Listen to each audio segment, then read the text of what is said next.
qalb fi salah. That means if a person wants to achieve the taqwa, one of the easiest way is that he performs the salah, the prayer, in a better manner. How to perform the salah in a better manner? That very first element of salah is hudurul qalb. If we can gain and achieve this hudurul qalb, definitely our namaz is going to be changed. And this is something which we were working upon. So, how to achieve this connectedness in namaz, how to achieve this hudurul qalb in namaz, this is something which we have to go into. We have to analyze, we have to scrutinize, and then we have to understand how to go about it. And also we have to analyze what are the factors which are making us lose our miss our hudurul qalb, miss our concentration, miss that focus that has to be there in our namaz. So inshallah today I'll be covering only one aspect of it, that this could be one of the reasons why we are losing our focus and that concentration in our namaz. So since we are heading towards the ayyam, the days of martyrdom of the only daughter of Holy Prophet Muhammad Mustafa sallallahu alayhi wa alihi wa sallam, I will try to mention the same aspect from the seerah of Lady Fatimatu Zahra salamullahi alayha. Salli ala Muhammad wa ali Muhammad. You know, because Lady Fatimatu Zahra was someone who was very near to Prophet, who was living in the house of Prophet, who was watching Prophet day and night. So if you can name one person who saw Prophet in her whole life, that one personality, the first personality, would be Lady Fatimatu Zahra. So Lady Fatimatu Zahra is respected and accepted by each and every person who loves the Holy Prophet. Anyone who wants to understand what our Holy Prophet used to do, the first person to ask is Lady Fatimatu Zahra.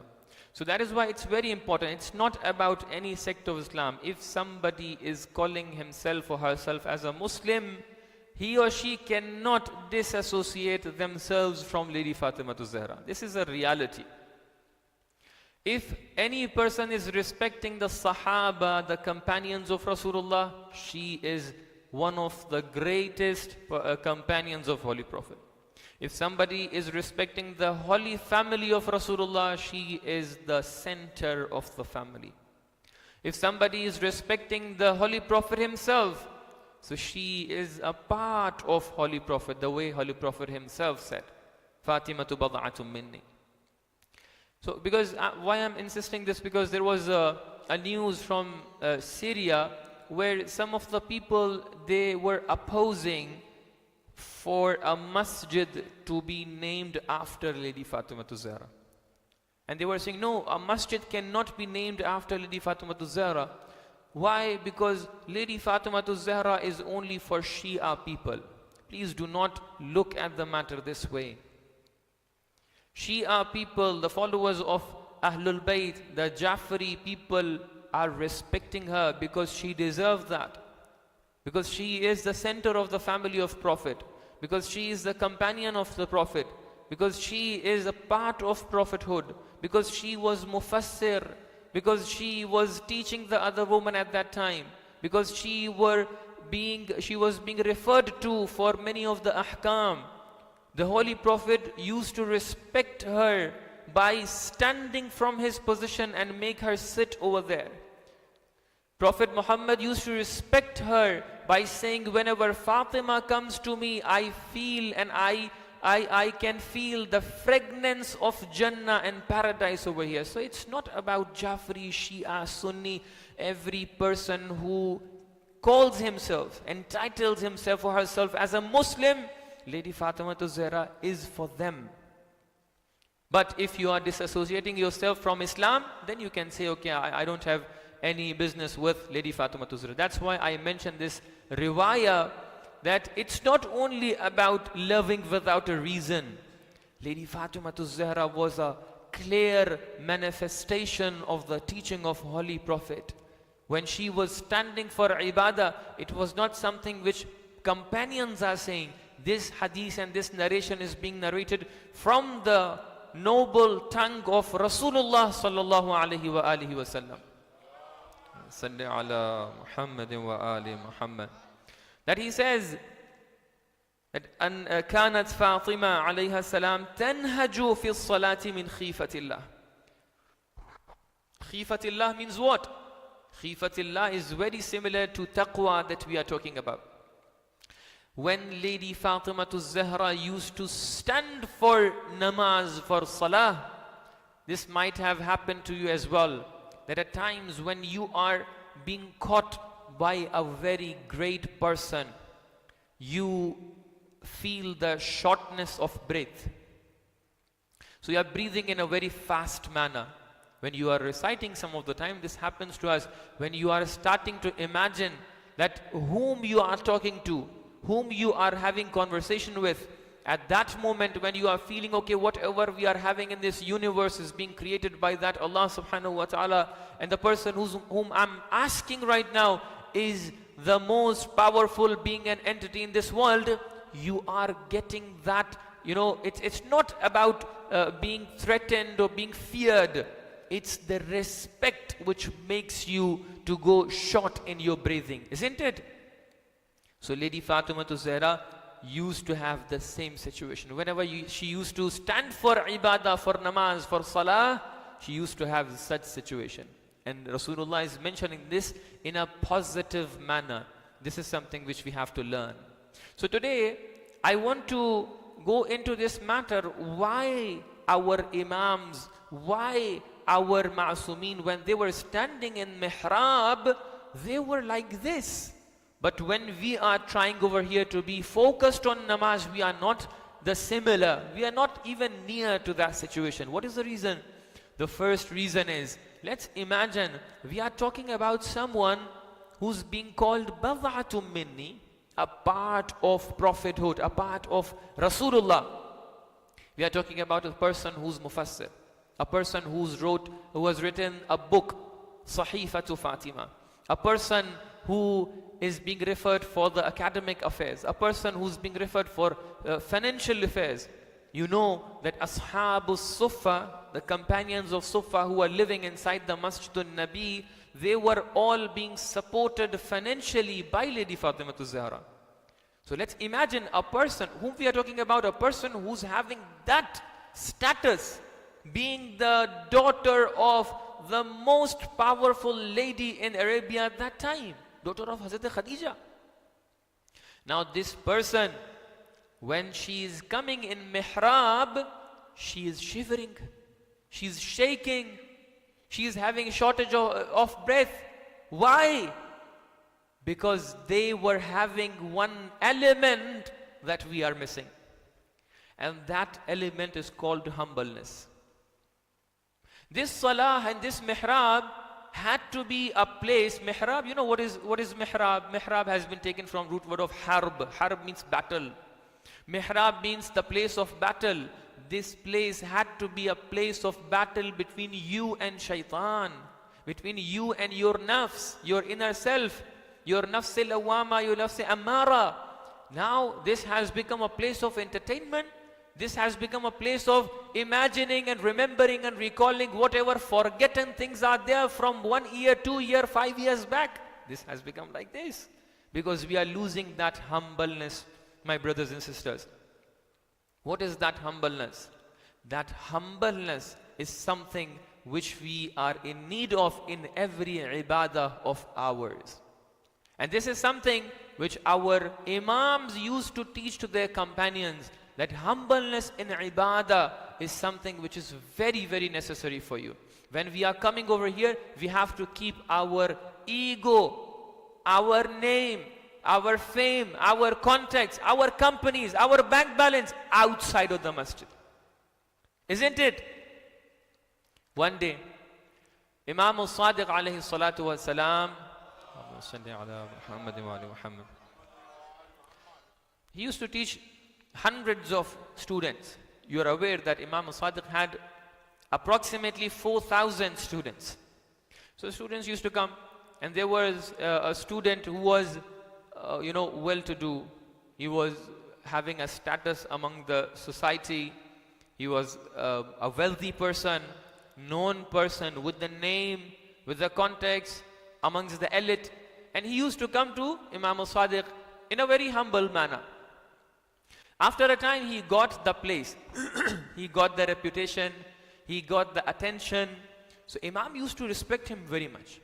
On a daily basis, Imam used to, the way we are also doing, okay, aap yahan par aake baith jaiye, aap yahan par, the way we are respecting, or you come over here, you sit over here, a special place, etc. So he used to come on a daily basis. He used to be respected by Imam. And one day he got late.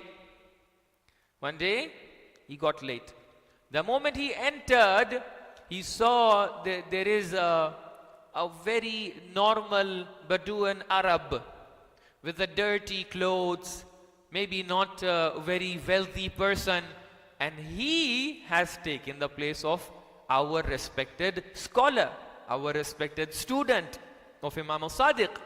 So the moment he saw this, for like some seconds, this person stood at the door looking at him. Why he's sitting in my place today? I used to sit over there on a daily basis. Why he's sitting over there? But because he was a student of Imam al-Sadiq, he realized that it's okay. If he has taken my place, it's okay. Then he went to the class, and then he sat in the class, and the class finished, and then Imam called him. Fulani, come over here. He went to Imam. Imam said, what had happened to you? He said, nothing, Mawla. I came, I saw somebody else is sitting in my place, and then I went somewhere else and I sat. Imam said, no. You stood for some seconds. Mawla, it was seconds. No. When it is a matter of ibadah, your seconds of ego, even that is not accepted. And then Mawla said, no, there is something wrong. You are coming to my class for years, and after years, if you are still being left with that small amount of ego, this is not okay. You are my student. Now you have to train yourself. Mawla, what should I do? Take this. Mawla gave him some packets of dates and asked him to go outside of the masjid and sell these dates to the people. Imagine. A very normal person who is having a business, let's say something, and you asking him, go outside of the masjid and sell something. He would be feeling ashamed. Mawla, I'm having name. I'm a reputed person among the society. I can't do this. But he accepted the challenge. And he said, Chash, whatever you say, Mawla, I will go outside of the masjid. He stood there. He opened up the packets of dates. And one by one, he sold all the dates. To what? To humble himself. If we are coming to masjid and we are lacking this humbleness, we are coming with our egos, we are coming with our good-looking clothes, we are coming with our bank balances, we are coming with our wealth, we are coming with our names. This is something wrong. You are missing something.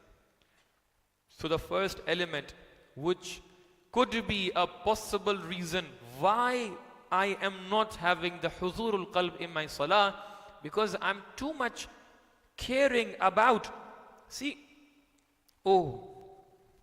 I have to be like this, these lines should be here. Okay, what about my beard? It has to be very clear. Yeah, mashallah.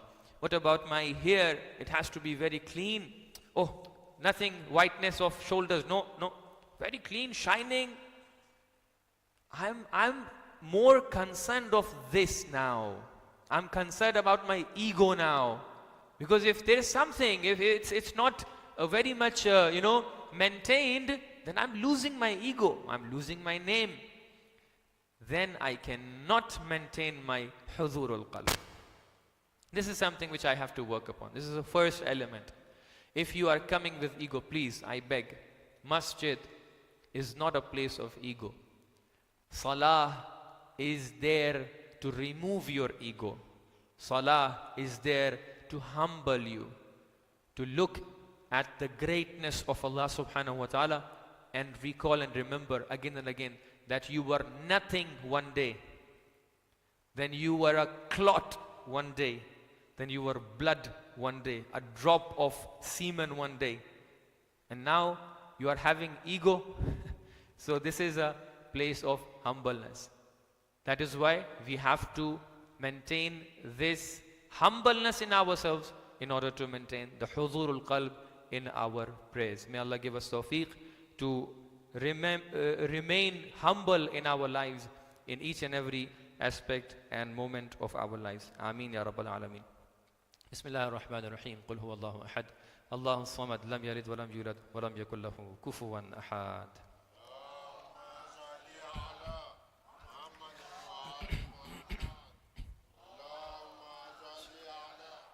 Muhammad wa ali Muhammad.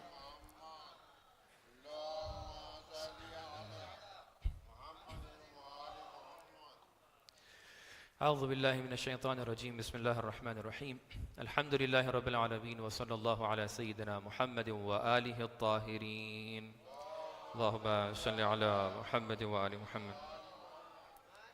Assalamu alaikum wa rahmatullahi wa barakatuh. In the second khutbah, we are having a number of issues. So connecting to the same matter of ego and humbleness, you know, when a person is having his ego as an individual, as a society, as a nation maybe, and people are cultivating that ego, this ego can even defeat you as well. So discussions are there on an individual level. Some of the times our youngsters especially pay attention to this. So in the newer culture, we are having this challenge because at one point we have to build our self-confidence. On the other hand, I have to remain humble. So how to reach to equilibrium between the two is very important. At times, in order to build your confidence, you will reach to egoism. You are saying, okay, I can do this, I have the power, I have the academic background, I have the knowledge, I have the skills, I, until you become very big I. Yeah? And that is the ego. But still, in order to remain motivated, you need that motivation. That yeah, you are also having, and it's not against the teachings of Islam. In many ahadith we have the concept of ma'rifatun nafs, مثلا, ma'rifatu qadril mar'. For example, many ahadith, not one or two. So knowing your skills, knowing about yourself, what you have as capacity, as capability is very important.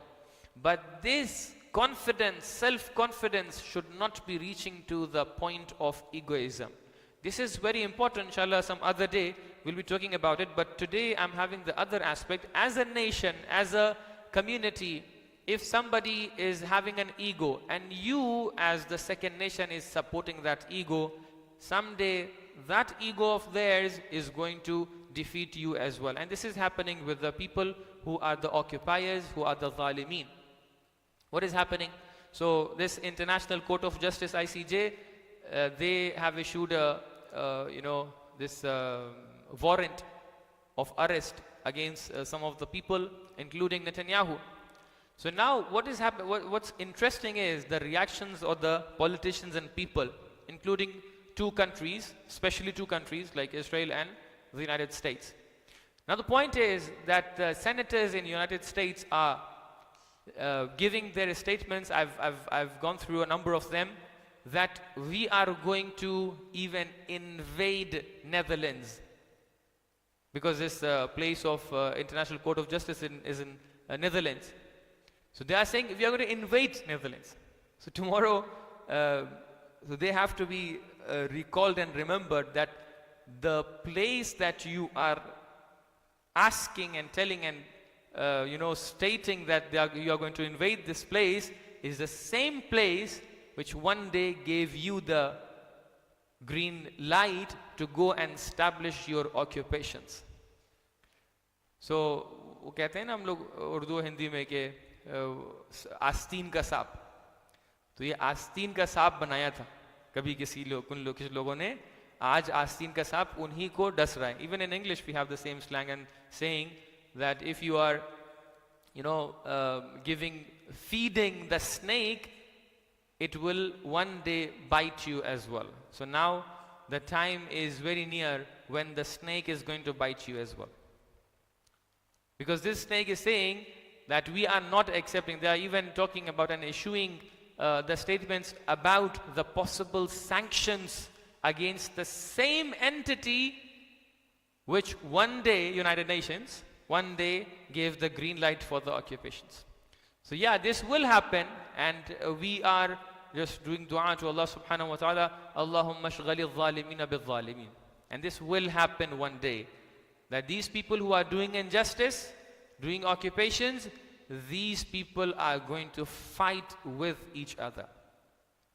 This is with regard to the political international one, and yet we are having another topic which is related to Pakistan. It is very, very unfortunate that when we as nation are facing many challenges, and challenges are coming from outsiders like people who are not a part of the nations, but within the nation there are people, there are groups who are fighting with each other.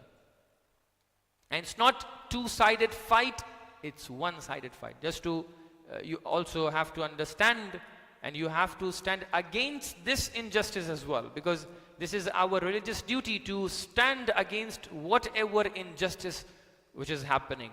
So in the city of Parachinar, that you might be aware of, so there were people, Parachinar is predominantly the center for Shia people, the people who are following the school of Ahlul Bayt.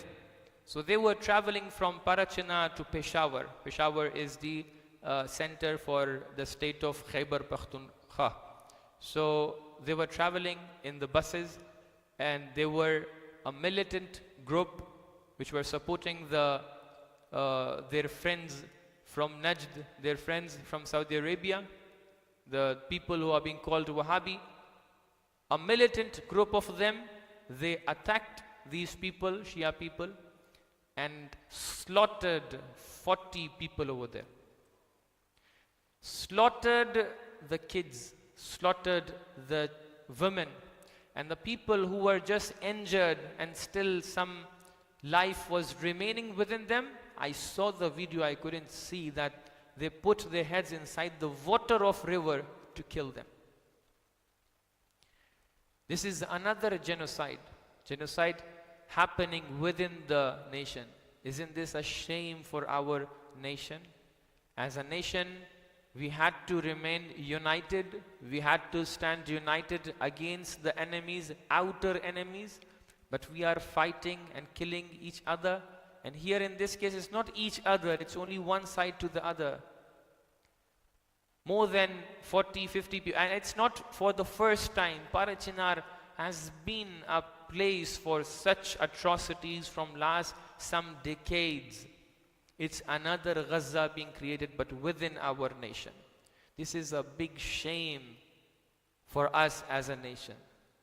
And we demand strongly to the government of Pakistan. In Pakistan, I don't know what is happening over there. It's been like decades when this injustice and atrocities are happening over there, but still no care from the government. This has to stop. And definitely one of the places where we previously had done the work, and now also we can do a service in this regard, is to demand and to oppose and to protest against this atrocity on at least media and social media.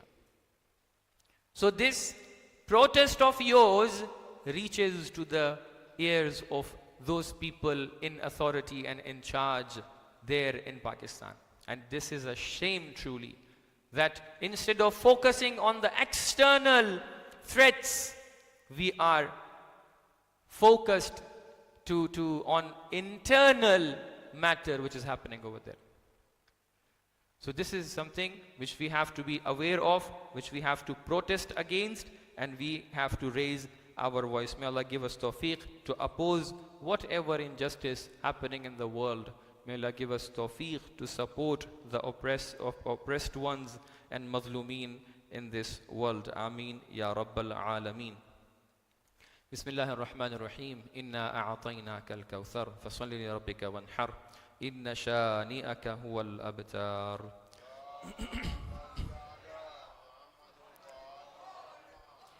اللهم صل على سيدنا ونبينا محمد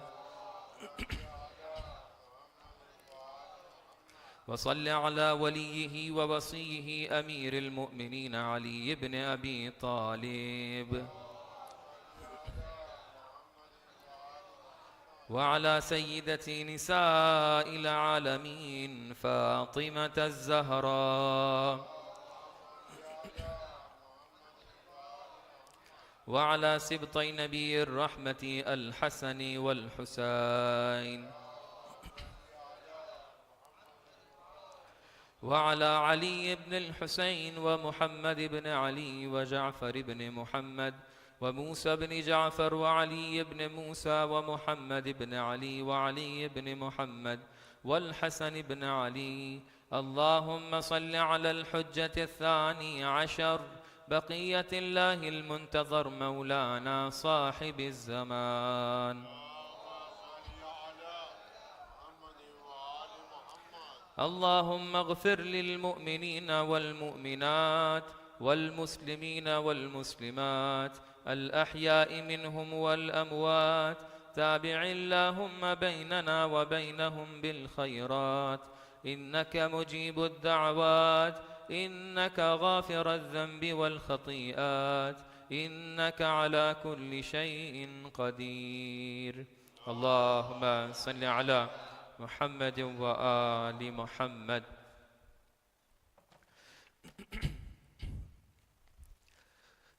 أستغفر الله ربي وأتوب إليه أستغفر الله ربي وأتوب إليه أستغفر الله ربي وأتوب إليه. الله أكبر الله أكبر. أشهد أن لا إله إلا الله أشهد أن لا إله إلا الله أشهد أن محمدا رسول الله أشهد أن محمدا رسول الله صلى الله عليه وآله وسلم. أشهد أن عليا ولي الله أشهد أن عليا حجة الله.